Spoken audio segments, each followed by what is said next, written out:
Hello नमस्कार, मैं हूं दीपक और आप देख रहे हैं डीएस के टॉक्स। इंसानी स्वभाव के बारे में एक बात कही जाती है कि हर इंसान अपने लिए बहुत बड़ा वकील बन जाता है, लेकिन दूसरे के लिए वही इंसान सबसे बड़ा जज बन जाता है। ऐसी ही फितरत या ऐसी पर्सनैलिटीज आपने अक्सर देखी हैं चुगली सेना के लोगों के अंदर। ज़्यादा दिन पुरानी बात नहीं है, एक दिन पहले ही चलते हैं। आपने देखा था कैसे वीकेंड का बार में खाम-खा में ज़बरदस्ती में सलमान खान ने चुम को और करण को कहीं न कहीं बस के नीचे फेंकने की कोशिश करी, पर्पसली उन्हें डिमोटिवेट या फिर ये कहें झूठा साबित करने की कोशिश करी थी। और फिर आपने देखा कि जैसे ही सलमान खान जाते हैं, उसके बाद अविनाश, ईशा, रजत ये सब कहीं न कहीं पिल पड़ते हैं चुम के ऊपर कि चुम जानबूझ करके गिर गई थी, चुम तुम झूठी साबित हुई हो, चलो सॉरी बोलो। और एक दिन बाद मॉर्निंग में ये ईशा और अविनाश कैसे बैठ कर के बातें करते हैं, ये अरे! इनकी असलियत खुल गई है, ये कहीं मुँह दिखाने लायक नहीं रहे, कैसे चेहरे इनके फक पड़ गए हैं, ओह माय गॉड कितने झूठे हैं। सलमान खान ने बोला है तो सही ही बोला होगा। अभी मजा आएगा ना भिड़ो। लेकिन जैसा कि आप जानते हैं कि बिग बॉस के घर के अंदर जो कर्मा होता है वो फास्ट एंड फ्यूरियस मोड में चलता है और कैसे 24 घंटे के अंदर ही वो अविनाश और वो ईशा जो कि एक दिन पहले मजे ले रहे थे, जिस तरह से सलमान खान ने जबरदस्ती में जानबूझ करके चुम और करण को कहीं ना कहीं गलत साबित करने की कोशिश करी, तब ये लोग मजे ले रहे थे अविनाश ईशा। लेकिन अब यही अविनाश और ईशा मीडिया टास्क के बाद कैसे छिले हुए गुर्दे दिखा रहे हैं कोने कोने में बैठ करके। ईशा तो वापस से वही चीज मैनिफेस्ट कर रही है कि टमाटर तो नहीं पड़ेंगे, टमाटर तो नहीं पड़ेंगे। मुझे लग रहा है कि जब तक इसको जूते चप्पल का हार या फिर सड़े टमाटर या फिर अंडे वगैरह इसको नहीं मिलेंगे, नहीं फेंके जाएंगे इसके ऊपर, तब तक ये मतलब वो रट जो है वो छोड़ेगी नहीं। कहीं ना कहीं वो डीपली मैनिफेस्ट कर रही है कि उसके ऊपर लोग टमाटर वगैरह फेंके। वैसे ये इविलिशा जो कि शो के अंदर छिले हुए गुर्दे दिखा रही है कि टमाटर पड़ेंगे, मैं इतनी गलत लग रही हूँ, ऐसा वैसा। आयरनी की बात है कि यही इविलिशा शो में घुसने से पहले कई तरह के वीडियो वगैरह बना करके आई थी, जैसे कि भोपाल वालों आपको प्राउड हो रहा है या नहीं, ट्रॉफी अपनी है, बस थोड़ा सा पुश और कर दो, एज इफ ट्रॉफी इसकी प्राउड मम्मा वहां इसके नाम से रिजर्व करके गई हूँ। और मैंने तो इंस्टाग्राम पर ईवी लिशा सिंह को टैग करके कुछ एक रील भी डाली है कि आपके क्या दावे थे, आपके क्या क्लेम थे वर्सेस आपकी क्या रियलिटी हो चुकी है बिग बॉस के अंदर। भोपाल वालों को प्राउड फील कराने के बजाय आप भोपाल की नाक कटा रही हो। ना सिर्फ ईवी लिशा बल्कि इनकी जितने भी चंगू मंगू हैं, चाहे वो अविनाश मिश्रा हो, चाहे वो रजत दलाल हो, चाहे वो ये विवेन डिसना हो। विवेन डिसना जो कि डे वन से बड़ा लॉजिकल, समझदार, मैच्योर इंसान की एक्टिंग कर रहा था, हकीकत में कितना नेक्स्ट लेवल का झूठा और मक्कार है ये तो एक दिन पहले के एपिसोड में भी साबित हुआ और कल भी साबित हुआ। पहले वो हिना कुमावत और उसके बाद वो टाइम्स ऑफ इंडिया की विजया तिवारी, इन्होंने भी मतलब क्या तीखे सवाल करे हैं। विजया तिवारी का जो सवाल था वो तो एपिसोड से काट दिया गया, लेकिन जो 3-4 घंटे की जो अनकट या अनएडिटेड जो ये प्रेस कॉन्फ्रेंस के वीडियो है वो ऑलरेडी अपडेट हो चुके हैं, जिसमें काफ़ी सारे सवाल हैं जो कि एपिसोड से हटा दिए गए। जैसे कि चाहत को आरफीन से लिंक करा था इसने ईवी लिशा ने, हालांकि एपिसोड से तो वो क्वेश्चन वो पॉइंट्स हटा दिए गए, लेकिन जैसे कि मैंने ऑलरेडी कहा कि अनएडिटेड प्रेस कॉन्फ्रेंस की पूरा मतलब एक 3-4 घंटे का वीडियो है, उसमें सारे सवाल सारे जवाब सब कुछ है। तो वहीं पर इन्होंने विजय तिवारी ने इससे इससे लाडला डिसेना से ये भी पूछा था कि आप कह रहे हो कि करण ने आपकी दोस्ती का कार्ड खेला है, बट कहीं ना कहीं आपने भी चीटेड लवर की तरह दोस्ती कार्ड इस्तेमाल करा है। आपने करण के पीठ पीछे बहुत कुछ बोला है, वो ए लिस्टर नहीं है, उसने खतरों का खिलाड़ी क्या ही जीता होगा भाई, मैंने तो ट्रॉफी मतलब भरी पड़ी है, कबर्ड भरा पड़ा है, पूरी दीवार भरी है, इस तरह की बातें उसने करी थी। लेकिन कैसे, पहले हिना कुमावत के सामने और फिर विजय तिवारी के सामने, हैं ये मैंने बोला, ये मेरे वर्ड हो ही नहीं सकते, मैं ऐसा बोल ही नहीं सकता। तो कितना झूठा है ये यूटन डिसेना। आपने देख लिया रजत दलाल तो यूं ही बदनाम है। हालांकि ये जो बात है ये कुछ मीडिया वालों ने ऑलरेडी हाईलाइट कर दी है कि रजत यूं ही बदनाम है पलटी मारने के लिए, पलटने के लिए, बट सबसे ज्यादा यूटर्न पलटी तो भाई ये लाडला डिसेना मार रहा है। कितने चौड़ में आकर के दबंग अंदाज में इसने यामिनी मल्होत्रा के सामने डींगे फेंकी थी। जब यामिनी मल्होत्रा इसकी बूट लिकिंग कर रही थी ना, हमें तो आपको देख के बड़ी हुई, आप बहुत अच्छे हो, ये हो वो हो, तब उसने कहा था, इसने विपिन डिसेना ने, कि ट्रॉफी भरी है मेरे पास तो मेरे को क्या जरूरत है उसकी। जबकि आपने भी देखा है कि अपने सीजन में जब ये खतरों के खिलाड़ी में गया था तो कुछ उखाड़ नहीं पाया था, लेकिन करणवीर मेरा वहां पर खतरों के खिलाड़ी जीत करके आया है, तो उसे अप्रिशिएट करने के बजाय उसका मजाक उड़ा रहे हो। उसको जलील करने या फिर उसको नीचा दिखाने के लिए आप खुद को बहुत बड़ा सुपीरियर या तुर्रम खान साबित करते हो कि हम ए लिस्टर है, वो तो ए लिस्टर भी नहीं है। तो ये सारी बातें इसने बड़े दबंग अंदाज में कही थी, लेकिन जब मीडिया वालों ने कॉल आउट किया तो है ये मेरे वर्ड हो ही नहीं सकते। तो कितना अपने ईमान का सच्चा है, ईमान का पक्का है, आप देख सकते हैं। ये वही डिसना है जो कि चाहत पांडे को बोलता था कि कभी तो सच बोल दो, कभी तो सच्चाई का साथ दे दो। ये वही डिसना है जो शिल्पा शिरोडकर से बोलता था मुझे दोगलाई वाले लोग पसंद नहीं है, लेकिन हकीकत में दोगला डिसना कितना बड़ा दोगला है, ये कल रात के एपिसोड में फिर से साबित हो गया। ना सिर्फ ये दोगला डिश है ना, बल्कि इसकी चुगली सेना में जितने भी मेंबर हैं, चाहे वो ईवी लिशा हो, चाहे वो अविनाश, अविनाश तो इतना ज़्यादा मतलब फ्रस्ट्रेट हो चुका था। पहले तो उससे ज़्यादा सवाल किए नहीं गए, हालाँकि कल के एपिसोड में उससे काफ़ी सारे सवाल किए हैं और हमारी फेवरेट डायनासोर की जो छोटी बेटी है फूफीसॉरस, उन्होंने अपना फ्लाइट वाला जो सवाल है भाई ज़बरदस्त तरीके से फेंक के मारा है अविनाश मिश्रा को। हालाँकि एक दिन पहले के एपिसोड में ढूँढने से भी हमें फूफी दिखाई नहीं दी थी, लेकिन कल तो फूफी ने भाई दमदार तरीके से अपनी प्रेज़ेंस जो है वो फ़ील करवाई है। लेकिन उनका जो सवाल है वो फ्लाइट वाला ही रहता है और इस बार भी फूफीसॉरस ने अपनी परंपरा, प्रतिष्ठा और अनुशासन को अच्छे से निभाया है। लेकिन उनका जो अंदाज़ था वो पुष्पा वाला एकदम झुकेगा नहीं, फुल फायर अंदाज़ में उन्होंने सवाल पूछे कि ये ईवी लिशा जो है वो कनेक्टिंग फ्लाइट, कॉम्बो फ्लाइट पकड़ के इधर तक आ चुकी है और अविनाश मिश्रा आपने मतलब सॉरी वो ईशा का ही नाम लेती कि क्या जेन्युइन आपने रिश्ते बनाए हैं, आपने प्यार का रिश्ता बनाया, आपने दोस्ती का बनाया, दुश्मनी का बनाया, फिर भाई का रिश्ता बना करके और ये चारों के चारों लोग जो हैं वो फाइनल में आ चुके हैं, फाइनलिस्ट बन चुके हैं। तो क्या ज़बरदस्त तरीके से लाडली ईवी लिशा मैनिपुलेट करती है, मैनिपुलेशन ये सब। उसके बाद जिस तरह से अविनाश मिश्रा को इन्होंने मतलब रगड़ा है बगैर पानी के, अविनाश मिश्रा इस कदर फ्रस्ट्रेट हो गया कि बोल पड़ा कि मैडम आप बहुत अच्छा बोलती हो, आप कंटेस्टेंट क्यों नहीं बन जाती हो, ऐसा वैसा। जब ये सरिता सिंह बोलती हैं कि आपका नंबर वगैरह दे देना, तो वहाँ पर हमें अविनाश मिश्रा की जो फ्रस्ट्रेशन थी वो अपने पीक पर दिखाई दे रही थी। और मुझे तो लग रहा है कि जिस तरह बंदूक की गोलियों की तरह सवाल दाग रही थी सरिता सिंह, उनके सवालों से आई थिंक ये अविनाश इतना फ्रस्ट्रेट हो गया था कि अविनाश कोई और ब्लंडर ना कर बैठे, इसलिए ईवी लिशा उसके कान में आकर के बोलती है कि give friendly answers, give friendly answers. तो आप समझ सकते हैं कि अगर आपके कान में आकर के कोई बता रहा है, इट मीन्स कि आप कितने फ्रस्ट्रेटेड हो चुके होगे, जो कि शायद आपको पता नहीं चल रहा, लेकिन आपके बगल में बैठी लड़की को तुरंत पता चल गया। इत्तेफाक से वो आपकी दोस्त भी है, पार्टनर इन क्राइम भी है, जो नहीं चाहती थी कि आप मीडिया के सामने और ज़्यादा ब्लंडर करो, तभी तो वो आकर के बोली कि give friendly answers, give friendly answers.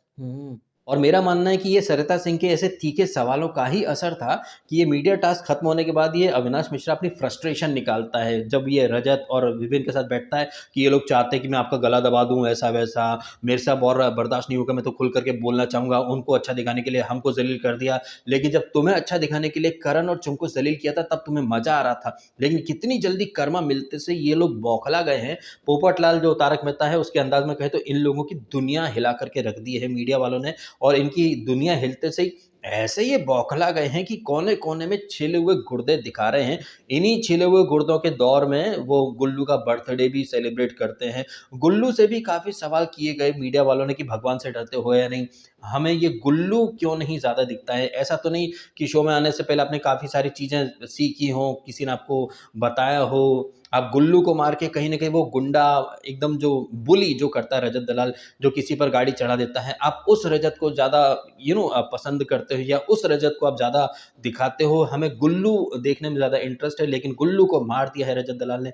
ऐसे भी कुछ सवाल जवाब मीडिया वालों ने किए। वहीं इन मीडिया वालों के बीच में एक जो मोटा तुलतुल खाया वाला पदार्थ जो कि बिग बॉस 16 में कभी एक टास्क करवाने आया था, कभी क्रू मेंबर बन के आ जाता है, उसका नाम क्या था? कोटेचा था, क्या था? इंडियन एक्सप्रेस का मोटा-सा जर्नलिस्ट। उसने इससे केवी से बोला कि भाई आप कौन होते हो सर्टिफिकेट बाँटने वाले? आप मतलब हो क्या? क्यों सर्टिफिकेट बाँटते फिरते हो सबको? तो करण ने अपना जवाब दिया कि ये घर मेरा है, मैं इस घर का खरनवीर मेरा। और ऐसा तो बिल्कुल नहीं है ना कि मैं किसी को गाली-गलौच वाले सर्टिफिकेट बाँट रहा हूँ, जैसे कि आपका ये फेवरेट डिश है ना, ये लोगों के स्टैंडर्ड, क्लास, कैरेक्टर उनके ऊपर स्टिकर वो सॉरी सर्टिफिकेट बाँटा करता था। उससे तो सर्टिफिकेट या फिर जिस तरह से वो दिग्विजय को जैज़ देता था, उसके ऊपर तो कोई सवाल जवाब नहीं हुए। लेकिन जिस तरह करण सर्टिफिकेट बाँटता है, उसके ऊपर सवाल करा तो करण ने अपने फन मस्ती वाले अंदाज में जवाब भी दे दिया कि भई अच्छे सर्टिफिकेट ही बाँट रहा हूँ ना, उसमें क्या तकलीफ़ है? वहीं करण और ये चुम जो हैं, जो कि अरुणाचल को प्राउड फ़ील कराने आई हैं, इन्हें ये करण बाइट करता है, बाथरूम में जाते हैं, कंबल में दंगल, इसके ऊपर भी चुम से काफ़ी तीखे सवाल किए गए हैं कि आप इस तरीके से अपने अरुणाचल को रिप्रेज़ेंट कर रही हो, तो चुम के वही ईशा वाले जायज़ जस्टिफ़िकेशन कि हम तो दोस्त हैं, कंबल में कोई क्या ही करेगा, वॉशरूम में कोई क्या ही करेगा। देखिए, देखने में ये चीज़ें बहुत घटिया लगती हैं, स्पेशली तब और जब आप ये ऑलरेडी बोल चुकी हो कि आपका बाहर एक रिश्ता है, बाहर एक बॉयफ्रेंड है। तो जैसे अंदर ये ईशा सिंह जो कि बाहर शालीन के साथ है, अंदर अविनाश के साथ गुलछर्रे उड़ा रही है मम्मा का प्राउड बच्चा।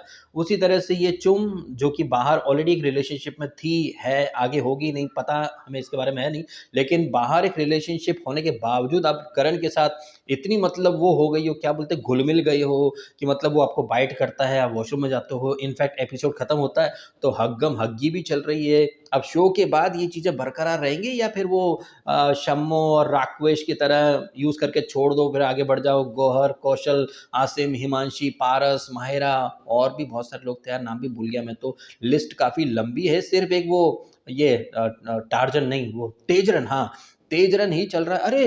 तेजरन की जो तेज है, इतिहास की सबसे महान विनर, वो ट्रॉफी जीतने के बाद भाई मास्टर शेफ में आकर के भजिए तल रही है।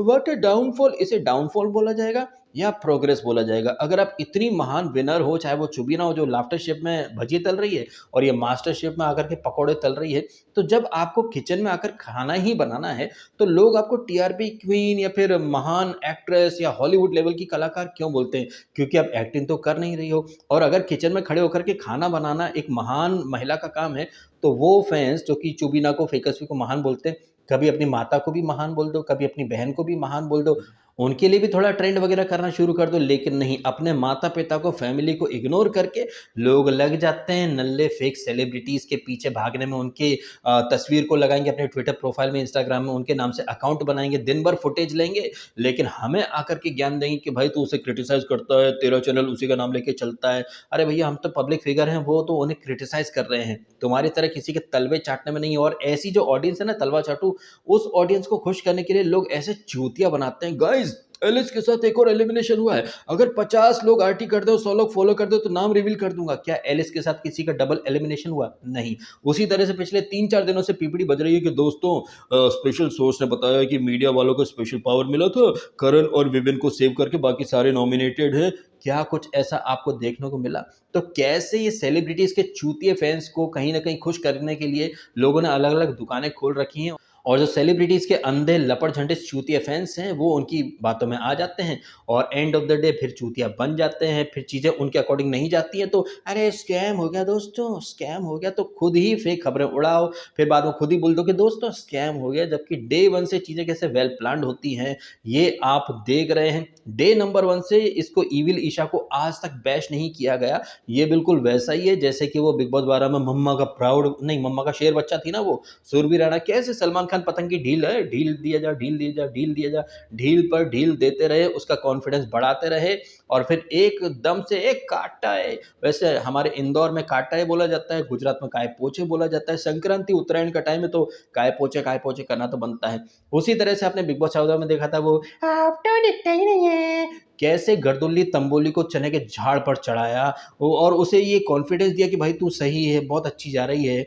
जबकि वो हकीकत में कितनी गर्दुल्ली थी आपने देखा। उसी तरह से सेम पैटर्न यहाँ पर रिपीट हुआ है इविल ईशा के साथ। वो ऐसी गलतफहमी में है, मीडिया वालों के सामने बोली भी ना कि आप लोग बोल रहे हैं कि मैं इतनी गलत थी, मैंने ऐसा बोला, वैसा बोला, करण के ऊपर बोला, लेकिन अगर मैं गलत होती तो सलमान खान फीडबैक तो देते। मेरे बारे में कोई बात ही नहीं हुई है कि मैं गलत जा रही हूँ, सही जा रही हूँ, लोगों को यूज़ कर रही हूँ। तो कैसे गलतफहमी के एक डिल्यूजनल वर्ल्ड में रह रही थी ये इविल ईशा, लेकिन जब इस चुगली आंटी का सच से सामना हुआ तो भाई कोने-कोने में छिले हुए गुर्दे दिखा रही है। यही इविल ईशा एक दिन पहले करण और चुम के लिए क्या-क्या बोल रही थी कि इनकी असलियत खुल गई है, इनका झूठ पकड़ा गया है, तो ये मुँह दिखाने लायक नहीं रहे, लेकिन कर्मा कैसे घूम फिर करके आया। अच्छा, इसी दौरान आपने एक चीज़ और देखी होगी, ये जो मीडिया टास्क के तुरंत बाद जिस तरह से घरवाले रिएक्ट कर रहे थे, जहाँ पर विवियन, रजत, अविनाश छिले हुए गुर्दे दिखा रहे थे, वहीं शिल्पा, चुम और करण क्या बोलते हैं, अरे चलो इसके बारे में जो कुछ हुआ हम बात नहीं करेंगे।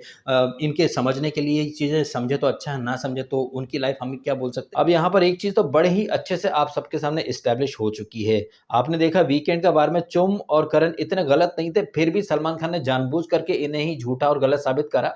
इसके बावजूद इन्होंने कोई ब्लेम गेम या विक्टिम कार्ड नहीं खेला कि यार हमें नीचा दिखा दिया, आज उन लोगों को पंप कर दिया, ऐसा इन्होंने कुछ नहीं किया। लेकिन आप देखिए मीडिया के तमाम लोग जो कि वही बातें करके गए हैं जो डे 1 से हम सबने देखी हैं, इसके बावजूद कोई भी गिल्ट नहीं है अविनाश या ईशा के मन में कि नहीं हमने कुछ गलत किया होगा। हाँ, ये ईशा थोड़ी देर के लिए आकर सॉरी ज़रूर बोलती है, लेकिन बाद में जिस तरह से अविनाश भड़का रहा है सबको, विवेन को भी भड़का रहा है कि यार इन लोगों के साथ बहुत अच्छा करा, हमें नीचे दिखा दिया गया, ये तो ब्लास्ट कर दिया गया। सबके पीओवी एक है, सबके पीओवी एक हैं।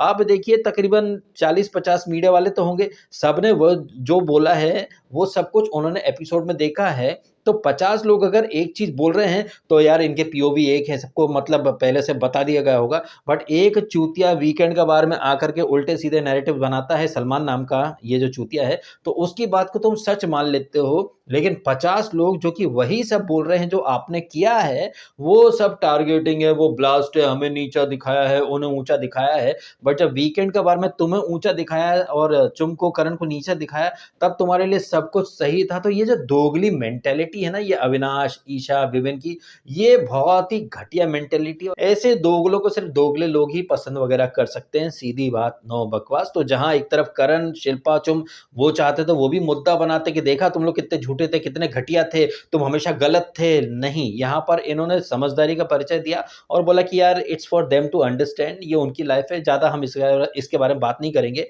आप यकीन मानिए ऐसी ही मीडिया बैशिंग अगर चुम की और करण की होती तो कोने-कोने में ये अविनाश, रजत और विवेन भर-भर के मज़े लेते।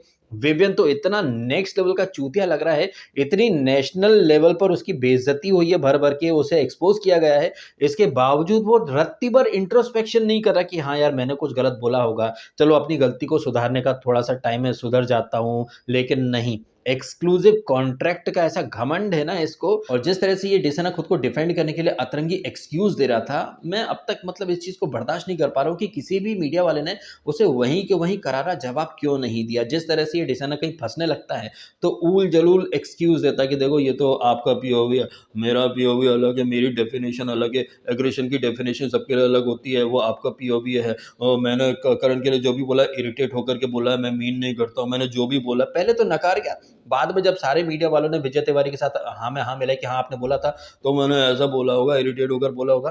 तो यही वाला लॉजिक ये डिसना दूसरों पर क्यों नहीं चिपकाता है? किसी मीडिया वाले को खड़ा होकर के ये तो बोलना था ना कि भाई डिसना जिस तरह से आप खुद को डिफेंड कर रहे हो, लेकिन जब दूसरे के ऊपर आरोप लगाने की बारी आती है, तो ये ऐसा ही है, इनका क्लास ये है, ये गाली देते हैं, वो घुमाता है, वो मिट्टी का तेल है। वहाँ पर आप ये लॉजिक क्यों इस्तेमाल नहीं करते हो कि भाई ये उसका पीओवी है, ये उसका डेफिनेशन है, उसने ऐसा किया होगा, अरे वो इरिटेट होकर के बोल रहा होगा। नहीं, वहाँ पर तो सिरे से इसको फांसी पर टांग दो, लेकिन जब खुद पर आए तो अरे मेरा तो डेफिनेशन अलग है, वो आपका मानना है, वो आपका पीओवी है, मेरा पीओवी थोड़ी है, आपके हिसाब से थोड़ी ना चलूंगा, मैं जानता हूँ ना मेरा सच।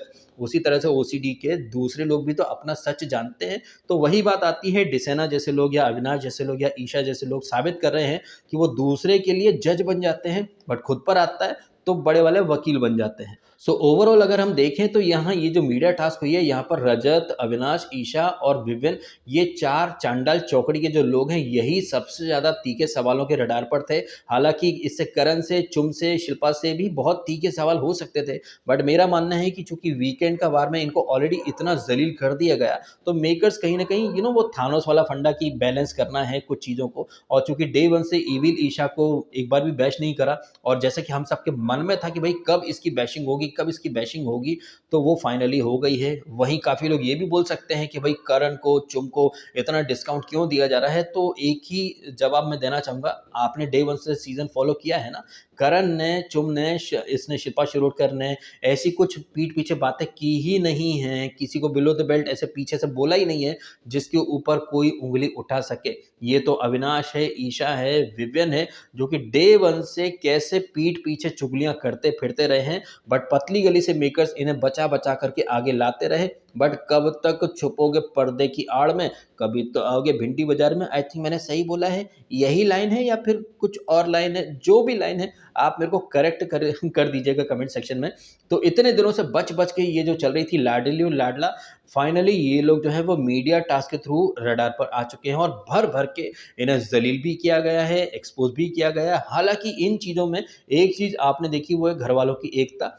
जिस तरह से अविनाश को ये मीडिया वाले पूछते हैं कि तुम्हें लड़कीबाज़ बोला गया है, वुमनाइज़र बोला गया है, तो सारे घरवाले बोले कि भई ये कुछ भी हो सकता है, लड़कीबाज़ और वुमनाइज़र तो बिल्कुल भी नहीं। तो यहाँ पर तो घरवालों की यूनिटी हमें सबको देखने को मिली। हालाँकि टास्क के बाद आपने देखा कि थोड़ी देर पहले जो यूनिटी चल रही थी, करण जो कि अविनाश के लिए वकील तक बना था, उसी करण के खिलाफ ये मोर्चा खोल लेता है अविनाश कि भाई ये बहुत घटिया आदमी है, ऐसा है, वैसा है। जबकि हकीकत में इस करण के साथ बैठकर ही अविनाश ने बोला था कि भाई तुम और विविन टॉक टू चल रहे हो, मेरा तो कुछ है नहीं, मैं तो मतलब तीसरे नंबर के लिए खेल रहा हूँ। तो खुद इसी ने कहीं न कहीं विविन को नीचे गिराकर खुद को ऊपर उठाने की कोशिश करी थी, लेकिन मीडिया वालों ने इसकी पोल पट्टी क्या खोल दी, तो वापस से विविन के गुड बुक्स में आने के लिए कहीं न कहीं करण के खिलाफ मोर्चा खोल रहा है कि भाई वो बहुत घटिया आदमी है, ऐसा है, वैसा है। तो ये कुछ और नहीं है, ये इनकी क्या है कि छिले हुए गुर्दे हैं, खिसियानी बिल्ली, खिसियानी बिल्ले की तरह ये खुद ही को नोच रहे हैं और कुछ नहीं। अब चूँकि ये जो मीडिया टास्क है ये सीज़न के ग्रैंड फिनाले वीक में हुई है, तो मैं नहीं समझता हूँ कि यहाँ से